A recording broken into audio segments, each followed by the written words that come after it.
కూటమి ప్రభుత్వం అధికారంలోకి వచ్చి ఏడాది పూర్తయిన సందర్భంగా ఓ మంచి ట్వీట్ పెట్టారు. 143 హామీలను నెరవేర్చేశాము అనేది 142 హామీలు లిస్టు పెట్టారు.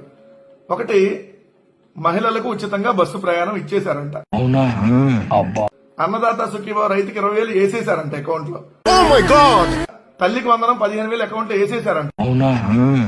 3 గ్యాస్ సిలిండర్లు ఇచ్చేశారంట. లేని ల్యాండ్ టైటిలింగ్ యాక్ట్ రద్దు చేశారు. విద్యార్థులు నిరుద్యోగ వృత్తి కింద 3,000 ఇచ్చారంట నెల నెల. అభివృద్ధి వికేంద్రీకరణ చేశారంట. గంజాయి డ్రగ్స్ నియంత్రించేశారంట. తిరుమల ప్రక్షాళన చేశారంట.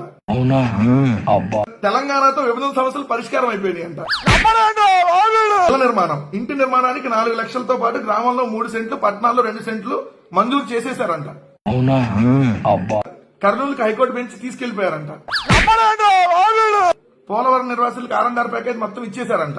175 నియోజకవర్గాలు ఎంఎస్ఎంఈ పార్కులు ఏర్పాటు చేశారంట. ఫీజు రింబర్స్మెంట్ బకాయిలు తీర్చేశారంట మొత్తం. ఐటీ హబ్ గా విశాఖపట్నం అయిపోయిందంట. ఆటోమొబైల్ ఎలక్ట్రానిక్స్ హబ్ రాయలసీమ అయిపోయిందంట. భోగాపురం ఎయిర్పోర్ట్ కి అల్లూరి సీతారామరాజు గారి పేరు పెట్టారంట. జగన్మోహన్ రెడ్డి గారు ఎప్పుడూ పెట్టారు. గాలేరు నగర్ పనులు వేగంగా, అంతరినివా పనులు వేగంగా, ఉత్తరాంధ్ర పనులు వేగంగా, వర్క్ ఫ్రం హోం ప్రోత్సాహం.